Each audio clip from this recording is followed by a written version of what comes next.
Hello, everybody. This is Theme Team Problems, episode 10, The Phantom Menace, with Randy and Chad. And we're here to talk about heroclix, not comic books, sort of comic books. As you know, our format is we picked one random figure from a random set, and we talk about that and just whatever, see where that takes us in conversation. And we're gonna do it live again, so. Here's the first random number 38. Very early set. Let's see which one that is. Somewhere in the top 40. BB. What does that mean? Oh, Brave and the Bold. Nice. Okay. Yep, Brave and the Bold. Damn, Brave and the Bold. Okay, and there are, let's see how many figures are in the set. Like around 54? No. 59 in the regular set, and then 1, 2, 3, 4 chases? Yeah, like they're labeled 1 through. Oh no, those are the LEs. One it was the release day piece, and then the three LEs? No, okay. Because that one had it's 63, just so you know, figures in total. Because it was Diana Prince. Oh, one was the Buy It by the Brick figure. Okay, yep. Ready for the next number? Yes. 26. That's near Cave Person. That is the Sensei. Ah, okay. That's how close were you to Cave Carson? I want to see how close you were. You were 3 off. Oh, okay. Or 1, 2, 3, 4 off. 4 off. Okay. There you go. Oh, a League. Hey, this is one of the first sets with League of Assassin, right? I believe so, actually. Well, let's look up that keyword and see if that's the first set. You can do that. I will do that on my terminal. Looks like. Oh no, the Man-Bat Assassins. Oh, from Arkham? Mm-hmm. Okay. Man-Bat, Atalia Al Ghul, Crisis Batgirl. Yeah, there's a few, but I guess this is the only one that's like. Oh no, because Talia and Roz. But that was from the Batman Alpha set, so I don't know, like. How, yeah, I'm not sure how much that counts, because it's not technically compatible. Yeah, I think, well, this seems like the first set where League of Assassin was given a sub-theme focus in the set, because the other times it's just random figures, you know what I mean? Yeah, that just had the keyword, and then up until that point, like, what team could you really make with this small grouping of figures with that keyword? Like, you have a Merlin and a Bronze Tiger, it's like, okay, what would I do with this? Yeah. Especially because before that, it's like no cards. Oh, true. So there was no keyword at the time they came out. Yeah, so I'm going based off what's carded.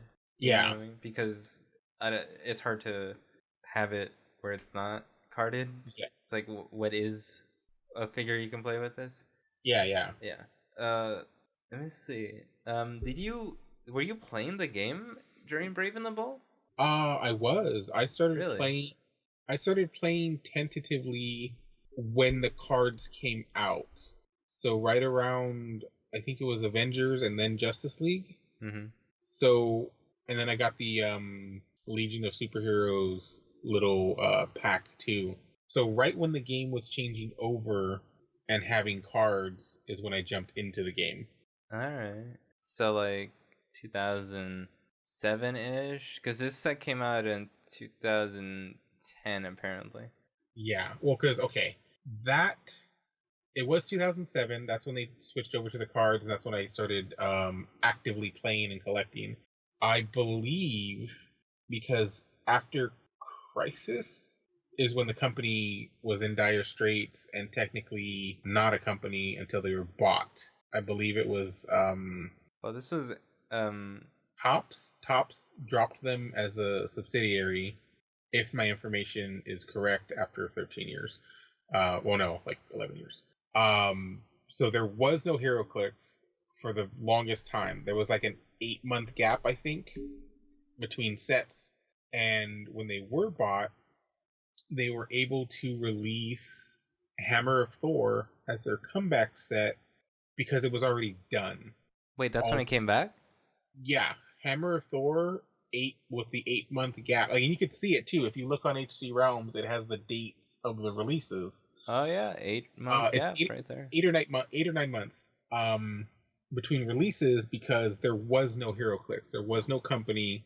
The product was made, sitting, I think, packaged, and just had nowhere to go because, well, who's going to sell it if there's no company to collect? Until they were bought, and then, rights and things and everything got going again. But Hammer of Thor came out, and it was very popular because, hey, the game, almost a year later, the game's back. And, everything was already done. It was shipped out. Everybody loved it. And then, as a somewhat new company, they started producing sets again. One of the first ones, I believe the very, very next one, was Brave and the Bold. It was smaller. The sculpts were not as dynamic as some of the ones from Hammer of Thor. Because Hammer of Thor, they got to like a nice point, and then it almost felt like things got reset for Brave and the Bold. One thing that they did for this set, and I kind of liked, all their super rares. I believe every they're all they're doubles. Duo. Yeah. So because Brave and the Bold, it's a team up book. It's heroes working together. Well, I think they were villains in that one. Because there was Harley and Ivy and Lex and Brainiac. Shazam and Black Adam. Well, they're not both villains, but yeah. There was that one too, and then I think all the rest were heroes. Pretty sure all the rest were heroes. Oh my god, this But yeah, alter egos and stuff. And yeah, that was the alter ego. I believe the first time they used that mechanic. That's such a cool mechanic, even though it's been pretty much phased out. Well, they technically brought it back in the Spider-Man Absolute Carnage set. They're just calling it Secret Identity now. But it's very, very much the same mechanic. They just have it to where there's more options for the initial Secret Identity to turn into. Like, well, they kind of did that later with other things. Like, remember I'm thinking of like the Hulk, the World War Hulk things, where it's like you could turn into this Cyclops or this Cyclops. Even one Cyclops that didn't exist yet because that set hadn't came out yet. Oh, that's true. It was, remember they had a label for I think a Fast Force for Giant Size X-Men, but that hadn't come out yet. Yeah, and then later on in the Galactic Guardians set, you had the replacement could be that was the other one. You had Rick Jones, and they did that again. You had Rick Jones, and he could be I think, what was it, A-Bomb? Oh yeah, he could turn into A-Bomb from the Hulk set, and then he could turn into Captain Marvel or Genisville from the Chaos Galactic War. Guardian set, which was the next set to come out. No, it was Chaos War, I think. Was it? No. Or could he turn into something? I don't know. I might be thinking about something else. There was, I think, 3, but yeah, it was one. It was 1 or 2 in the Hulk set. Because was there something else he could turn into in the Hulk set? But it was for sure A-Bomb from the Hulk set, and then it was already on the Hulk set card. He could turn into the Hulk A-Bomb. He could turn into Galactic Guardians Captain Marvel or Chaos War Genisville. That's what it was. It spanned across 3 different sets. Damn, that's a big gap between. Yeah, I mean they were back to back, but that shows at least their foresight at that time with what they were trying to do. Because yeah, when the Alter Ego came out, it was just this. It was this character, and then you were this character, and that was all they had at the time. And then they expanded, and it spanned across 3 sets, and then now it's all within this one set. But I think they do have it open to where it's not just confined to this particular newest set of Spider-Man and Carnage. I think that it's very much like that Rick Jones. It's it gives you more opportunities to use older characters. I don't think this one, much like with the Ego one, yeah, it's not like the other one to where it'll specifically say like, oh, a character named this or a character with this in their name. This one, I think, is very specifically, they have to have a little secret identity keyword on their card. Oh, okay. For it to work with that person. And within this set, at least, they have multiple options. And I believe it looks like it is set up to where if they wanted to, or if they're already planning to, they have other characters that the initial secret identity could turn into. Because I know there was one example of when they were doing the ID cards, and I believe there was a She-Hulk ID card, but there was no modern She-Hulk in the game. And I want to say the ID card rotated out of modern before they had another She-Hulk modern piece. I may be off on the exact order of events, but I swear it was that and possibly another card for that mechanic. I think there was a DC one. I think there was a DC card where it's like, oh well, we don't even have this figure in modern. What do what were you planning something and it didn't work out? Because I think there was a very specific example of that mechanic, and this thing being made to work with this named character, and then that named character was never around to be used with that particular piece of that mechanic. But yeah, the alter ego was a very interesting mechanic, and I want to say, was it the first instant of using the sideline? I'm trying to think if there were other examples of characters on your sideline before the alter ego mechanic was introduced.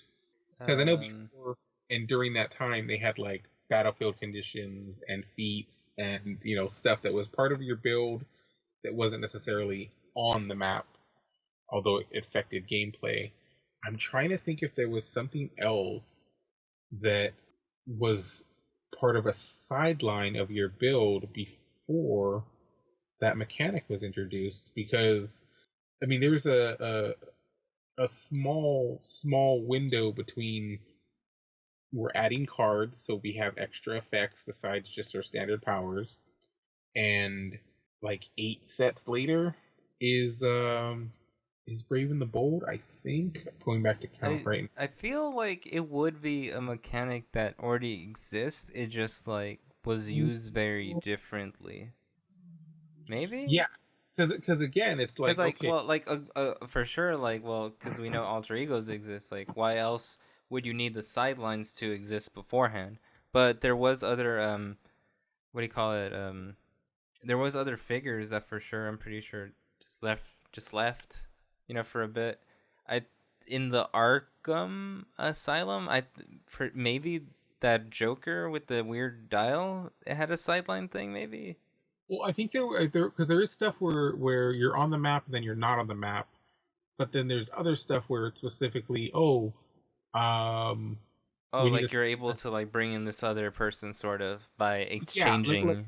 like a replacement type mechanic. I want to say this was the first one that allowed you to do that, and then they had it to where it was a specific character and not necessarily a mechanic within a set. Yeah. And so then it Like, just became a mechanic for the game. yeah, to where they just sprinkled it and had other characters just use it individually. Oh wait, was it this? No, I don't Was think it it? was. I have a question about the set. Kind of regarding that. Was this the first time we had like duo figures or whatever? That's another thing. No, this wasn't the first time we had duo figures. It's just like the largest concentration within one like category. Yeah, because every single super rare. Let me look before I. Like I remember people like I think like like people we knew for sure like they had them just mostly for display purposes because they look cool. Yeah, I think I only played about half of them. So well a lot of the time for these like young like early carded sets there was a lot of drawbacks to stuff and like I remember it Yeah. seemed like the duo ability wasn't worth it most of the time. You had to play it a certain way, and it worked best with certain other characters. Because yeah, this isn't the first duo and or peanut base they've ever done. With the two characters and them having some kind of thematic thing. Mm-hmm. Yeah, every single super rare was one, and there were two uh, at least two peanut bases that weren't the super rares Yeah. that were also duo. But no, Goodness the and other, Mercy and Lex and Brainiac. yeah, that one wasn't a super rare. I thought it was the last time. But no, in the Hammer of Thor set, one of the super rares was Thor and Loki. Oh yeah, I remember that. Yeah. And also, Again, it looked cool. yeah, it was very cool because you had them, I think, going up a like castle like stairs, and you had like Loki with a dagger behind his back. How he do? Yeah, but the very How first one, they do? yeah, the very first one was in the Avengers set, the Cap and Bucky. Oh yeah, that was a good one. Being like Yes. with no special powers duo, like that was a good one. If I remember correctly, it had no special powers. It was all like regular. I believe so, and according to HC Realms, yeah, it was just all standard powers, but it had the duo ability to where I think you made two standard attacks. I forget the At the actual time. rules, but yeah, there Also, was no oh, they had no special powers on the card. It was just the fact that they had the duo ability. mm-hmm. Also, okay, I remember. I'm trying to go back to like when we were playing early, like heroclix. Then I was in high school, so it's like, far back memories for me. It was a while, yeah. Yeah, but I just remember very specifically a big deal about like these duo figures then was the movement of them, and like just adjacency was like an issue because of the way the peanut dials worked or something. And just like Oh, hallways and stuff and line of fire. I remember yeah. stuff like that being a big deal, and like it would stop games when we were playing. Yeah, because at the time, because it was new and because, they have bright ideas and an I it's a thought that happens throughout the community that they just do not playtest what they're creating. And sometimes it feels that way, but other times it's like, well, not every beta test is gonna yield useful results. Not Seeing it after the fact, it's easy to say, oh, they should have thought about this. Yeah, but you're looking at the problem after everything's happening and after everybody's talking about it. Somebody had to see it for the first time at some point. Sometimes it happens in, pre-production. Sometimes it happens after it hits the sale floor. But yeah, that whole movement and swinging the butt, as it's been called. It was like, oh, I'm moving my 9 movement, and then I'm gonna place like this. Okay, but now you've technically moved like one extra square. No, no, no, No, no. no, But no, I've counted because this, and I think they've had to like clarify rules on movement, and then it got more complicated with the 2x2 based characters and how they're able to move, and having to very specifically say like, okay, this is how movement works with a multi-base figure, and it works most of the time, and the arguments don't seem to have increased. I just don't know how much they've decreased, because it definitely comes up like every third game that includes a figure larger than one standard base. oh yeah, that's true. It's interesting. So at this point, we're supposed to be not tangenting and talking about We're the talking sensei. about the set. This is not a tangent. It just technically is because we never talked about this figure, whoever they are. The sensei. Uh, yes. So let's go to the actual Brave and the Bold set. We yeah, okay. So Go let's look at briefly. it. Okay, the sensei, uncommon, 70 points, not too bad points wise. 70 Hmm. points, Batman enemy team ability. Starting stats, pretty good. Two special powers. Let's see, the first special power for attack he starts out with is once per turn, if an opposing character is KO'd by another friendly character that shares a keyword with the sensei, that character, I mean, that action does not count against your action total for the turn and remove one action token from the sensei. Okay. See, Okay. that's incredibly useful, especially on if you have a theme team of League of Assassins Mm-hmm. and all the other ones that I'm sure have that same keyword. Let's see, League Assassin, 22 points. No line of fire necessary. It's just another friendly character with the It's just keyword. another friendly character. Ooh, yeah, You that's could be good. anywhere on the map and another friendly character, and with it, League Elite, 33 points. Like you can have a decent. Oh, and then I think Talia and oh no, not Talia. Well, at least not this Oh, and Talia. then they have leadership and stuff. Where's the other one? I swear there's a Ra's al Ghul should probably have it too. Leadership? No, he doesn't have League of Assassins either. That's odd. What, Okay. the team? I mean, the name or the The keyword. The keyword, so it's part of a theme team. There is in this set for sure there is. Oh no, wait, Uh, that's yeah. There's a well, Roz, a I rare, think, I think there was two Talias.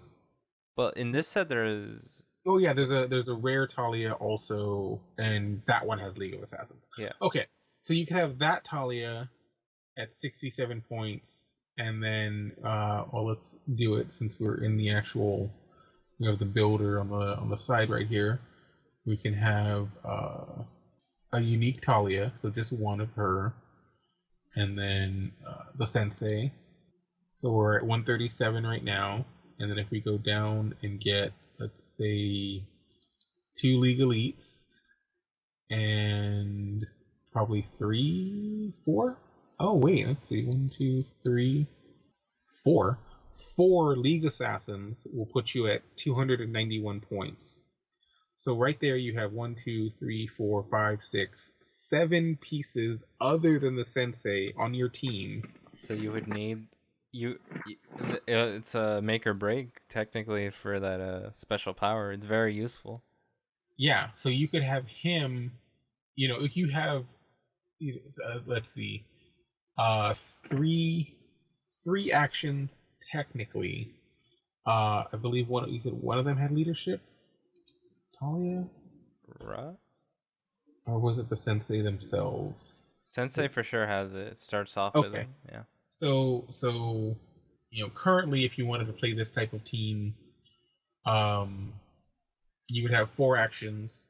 You have eight characters. At any given turn, you have half your team, or at least a quarter of your team going. And in those turns, and what does it say? You have to hit, or you have to. Oh, I'm looking at the wrong one. The sensei. Oh, you have to KO an opposing character. It. Okay, so not incredibly easy, but not super difficult either. Considering I think this was another set that had like slightly lower point values, slightly lower Even dial length. okay. Even with that, this is still very like it looks like a modern dial. Yeah, Because like the stats don't go down too much, and then you get combat reflexes at the bottom end when it's like, okay, now I have 18 defense and 17 defense. It's like hmm it's not that bad. And the beginning, it's like, well, it doesn't super matter because like you would probably be with other lower level League of Assassin or martial arts people, so you have Mastermind at the first end of the dial. yeah. So it's like it's really good, honestly. You just play with a bunch of little League Assassins and elites. And let's see. And here's the thing: if I take out one elite, I could add in from the same set Damian Wayne, There you go. have it be a perfect 300. So now there's only seven pieces, four actions. At any given time, you can switch off and do, three and three, trying to KO as much as possible to take those tokens off of the sensei. And if they do KO, well, now you get that action back in your action pool. I I guess the only thing it's like He's 70 points. So you, how much is Damien points wise? 42. Okay. 42. There would be a point where you have to kind of choose who you want to live, if that makes sense. Yeah. And Well, it's like, like, okay. do you want the sensei to live longer than Talia or Damien? Because sensei is more points than both of them. Yeah. You know, like if you're keeping everybody close and you're using the mastermind correctly, it's like, well, is it worth it? Is the special power worth it? Especially because, like, well, if they're smart, they're able to just come up close and outwit that, True. you know? And if you're that close anyway, it's like, well, just outwit your mastermind. Yeah.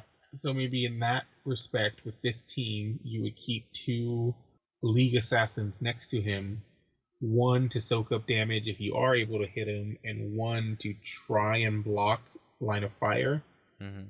to where you may not be able to outwit, and try and get his power while his. Oh no, that's towards the end. That's not. Which one? The special fault line But thing? yeah, the damage power, but that's way on his last click. Yeah. Oh, let's So should I read that out loud? yeah, let's read his damage power. Okay. Fault line. This is on the last click on damage. Give the sensei a power action and choose the row or column on the map occupied by the sensei. Destroy all blocking terrain in that row or column, as well as any walls that border 2 squares of that row or column. Deal 1 unavoidable damage to the sensei, and 1 damage to all characters that can't use the flight ability occupying the row or column. Place debris markers as appropriate. Yeah, so towards the end, you can possibly give unavoidable damage to. Oh no, I'm sorry. No, Do you want to? unavoidable damage to the sensei. So Everyone it's else one of takes those. 1 damage, which sucks if you have any reducers. Yeah. So if you are playing another, martial artist type team, then they may not have reducers. It may just be, the combat reflexes type of stuff that most of them have. Because like Damien just has close combat expert, Mm-hmm. and I think Talia has willpower. Yeah, willpower. Oh, all characters. So that hurts your own team too. Yeah. See, that's yeah, all characters And that you're more likely to hurt your own team than anyone. because none of them can use flight if you're using this League of Assassins team. None can use flight, and I don't think any of them have any sort of damage reducer. No, it doesn't look like they do. Maybe Raz? Maybe if there is a Roz in this set that has No, no. assassins that I missed, because I'm pretty sure it's just the one. There's no damage reducers on that one either. Yeah. Oh, it's this. Oh, it's that Raz. Yeah. Yeah, that not very good one. No. So That's yeah, I think you that's would a make. that's a very that's a dire straits gambit right there. Yeah, I think you would mostly try to keep him alive long enough to and keep him on those first 2 clicks long enough to where they're still useful. Once you lose, like, let's say 3 of your pieces, probably hopefully League Assassins, either through them dying out in the field or them dying because they soaked up his mastermind damage. Once you're down to, let's see, 5 characters, give or take, you may not necessarily need his leadership anymore. No. You're probably, going to be having an action token on half your team at this point anyways, and it not be a useful strategy anymore. At that So point, it's useful for just going in and soaking up damage.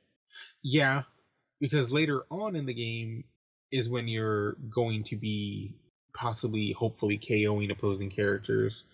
So that being on his first 2 clicks, you have to go in with the intent of, okay, I need to do as much as I can to damage as much as I can and hope that it works out to where I both utilize the actions I do have available to me and possibly get a bonus action if I can KO somebody. Because I think, let's see, yeah, once per turn. So you can only activate it once, no matter how many opposing characters you KO in a single turn. So at most you're getting one extra action and removing one token from the sensei. He's still useful, like throughout his dial, which I do like. Especially, well, the changes to combat reflexes. I mean, close combat expert. Like at the middle end of the dial after the special power. I feel it's a very good boost to him. You know what I mean?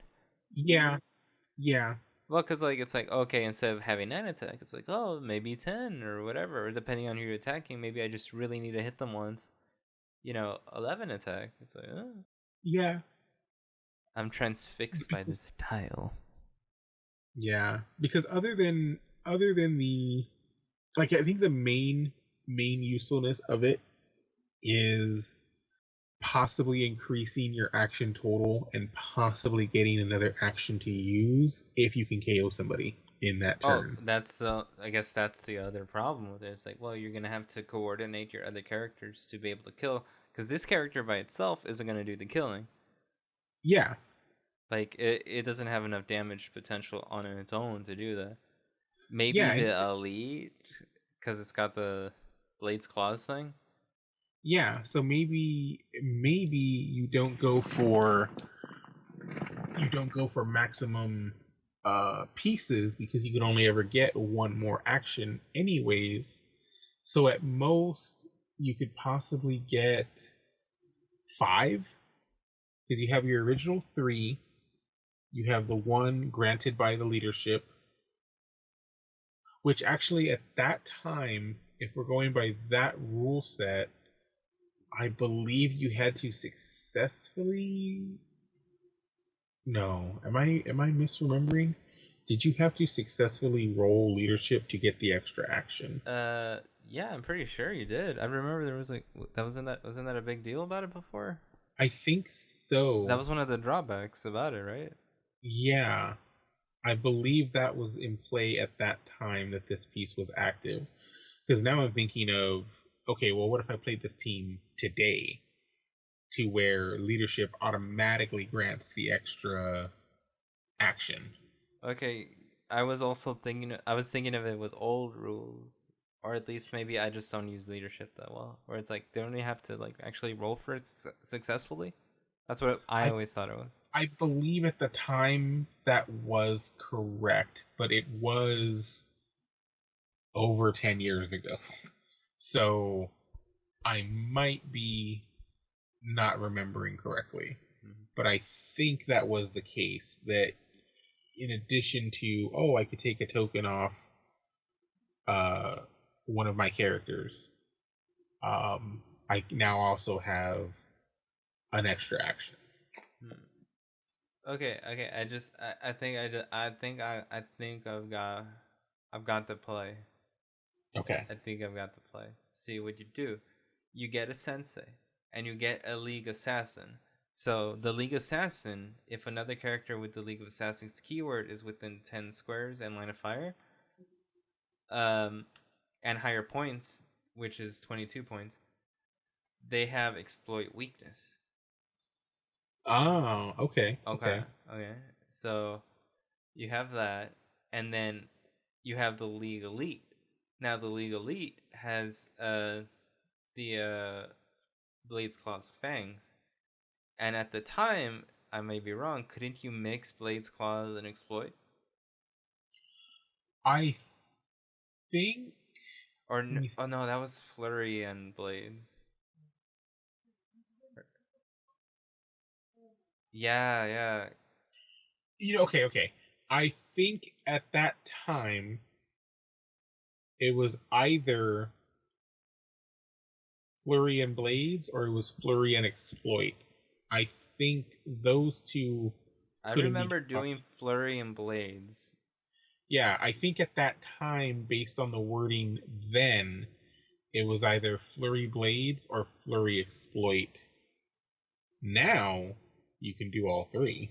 Hmm. Oh, what?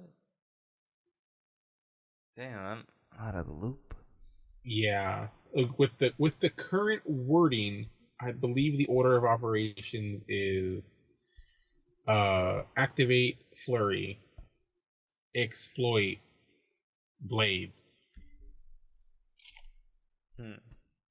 Yeah. I just think in this set, it may be difficult to use the League of Assassins for kill potential. Yeah, I think it's more a hey, if this happens, you kind of get a little bonus, Yeah, which because is okay, because it's at the start of his dial. That means you're gonna have to keep him at the start of the dial long enough for that to come into play. yeah, I think that's why it's not a line of fire thing or a proximity thing, Oh, and it's because simply you take your yeah, time and keep him alive long enough, which you could. It's yeah, not unthinkable.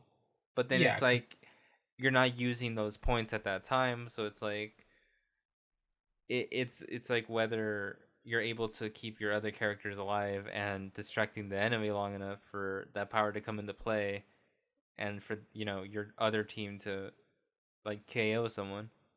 yeah. So Damn. maybe in that respect, it is good to have one or two.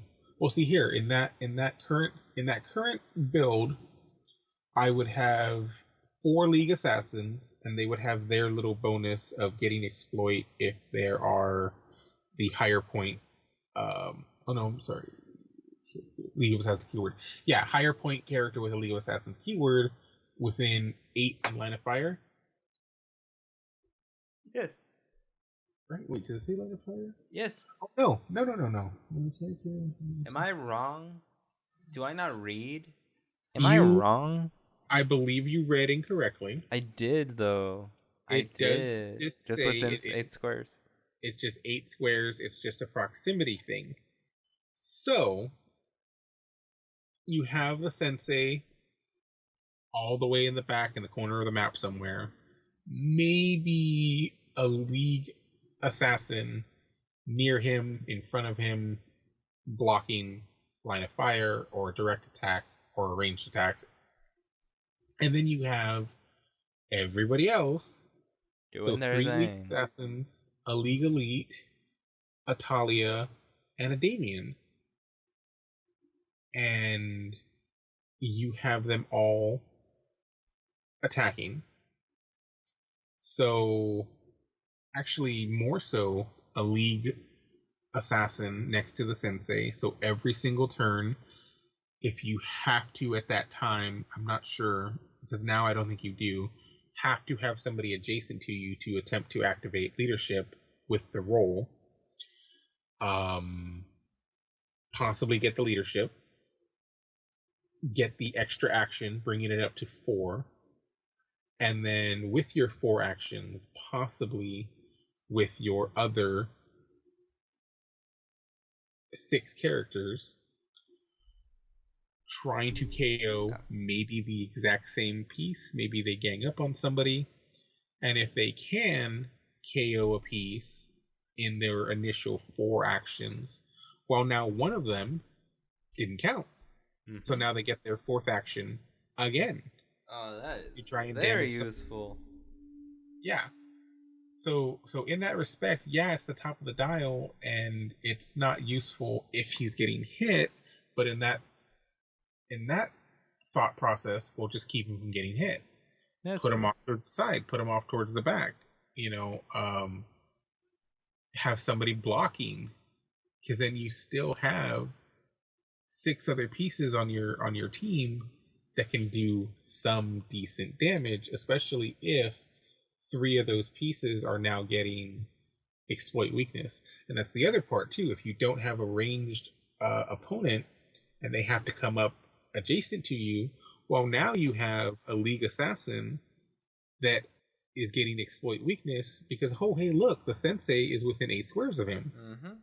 Oh, that would be deadly. Just especially like when you use other sets into it. When we're not if you're not stuck to using Brave and the Bold, this character is still useful.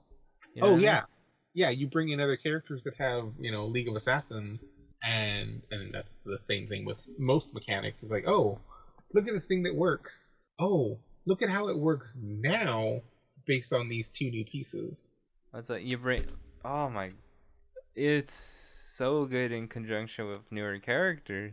Yeah. See, now Like, I kind of want to play this team as it is in front of me, but also just to build a team around the sensei. you could do that. Oh my god. Okay, so like one of the newest figures with the League of Assassin keyword, a Damian Wayne with Goliath Oh, you're from the Rebirth. Rebirth set, yes. Okay, so 125 points, kind of steep, but As full, flight, or yeah, flight, and then like besides that, it's got the you know the defense boost, invulnerability and stuff like that. invulnerability, But yeah. now with the sensei and with the assassin elite or whatever, a league assassin, it full dial of exploit, and Hmm. then you have the maybe of being able to have another action. Yeah, And like it starts out with 4 damage, 11 attack, outwit. It's like you don't think about that with conjunction with those other league things. It's like it's a good combination. yeah. And that's just that. There's probably other characters, that like more modern stuff where it's like they could use all that stuff. So good. Hmm. Damn. Think of Assassin. I think one time I've seen, I think it was you or maybe Roger like using them. It was possibly Roger. Yeah, it seems like these are Because characters that I've he's seen. yeah, he's another one that like to do like swarm teams, army teams. Well, this especially for the time would have been very helpful for swarm teams of this type. Yeah, yeah, Because that's like the problem with swarm teams, like it's like actions, because you have so many characters out there. It's like you run out of actions very quickly, yes. and just like this with the leadership and with that's a very big deal. Damn, you thinking about using the League of Assassins then? I am okay. So in that idea, you could have the sensei, that Damien with Goliath, one league, and no, sorry, one elite and three leagues, and still have like 6 points left over for maybe an object. And the crazy thing about that too, it's like, well, everybody's gonna target the Robin, right? Yeah, But but there's like these other characters, like I feel they'd be very easily underestimated, and they yeah, still have a lot of potential if you come up close to them. Like, let's say you get up close to an elite. Well, it's like, okay, hopefully you hit right away, because if not, it's like, well, you have the possible penetrating blades claws, or I could just use exploit weakness given to me by my bud. And then if I do hit you and I do kill you, it's like, well, I have another action, and you know what I mean?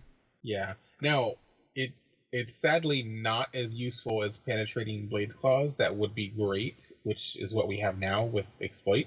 Mm-hmm. Uh, what it was if the damage value is 5 or more when resolving the attack, deal one penetrating damage to the target after Oh, resolution. I So read you that can wrong. I deal thought it was out. just like if you rolled correctly, you'd be able to make it all penetrating. I was wrong. No, not this power. I think there is one like that though. No, this one is if you're dealing out. Yes, dealing out 5 or 6 damage. Um, which maybe you're coming up against somebody that does have impervious at the time. Um, let's say you roll really well. You roll a 6. They roll a 6 on impervious. So technically now they're taking no damage. But because you rolled that 5 or 6, and now they're taking one penetrating just because you sliced so well, they sides. Well, let's not say that because that comes into the actual game later. They they circumvent your attack for the most part, but you do get one good little nick on them after the initial swing of the sword. Yeah, it's like you're stepping to the side of them or something. Yeah, yeah. Something very similar. Something similar. It's like if you're able to climb and or leap across their body or something. Yes, yes. If they have a weakness, you're able to exploit it, I think. Like, this person doesn't have claws, but I think they have blades. Very And useful. if they ever brought down their hood, you could see if they may or may not have fangs. May or may not have fangs. Yes. That's true. That's true. We don't know. It's hard to see them because they're reflexes in the middle of combat. If comics have told us anything, it's that anybody could be a secret vampire, and you'll never know. Hey, that's a different issue of this podcast, damn it. Yes. Don't try to fucking sidestep. Crossover, crossover, crossover. Hey, let's do an episode about crossovers. Oh. No, it's not. It's not. We have a lot of thoughts about realities and timelines. Yeah. Okay, well, I think that's a good end for this. We're plugging other shows. Yeah. Cool. Thanks for listening. This was episode 10 of Theme Team Problems. And we'll be back again some other time to talk about other random heroclix. Next time we'll be... 11. Sorry, what? Possibly for episode 11. Maybe. And I think next time I'll be updating the list to include more sets. And then yes, we'll see, because it was modern, I think, when I made the list. But the list I made was, I think, in January. Yeah, and it has now been 27 years since January. That's true. I can't wait for the Roaring 20s to come in. Yes. Roaring 20s. Let's not talk about this year. Okay, goodbye, everybody. Until next time. Bye. I just hear the helicopter. I know. Alright, goodbye. No, we already ended it. Edit this out. You don't tell me what to edit.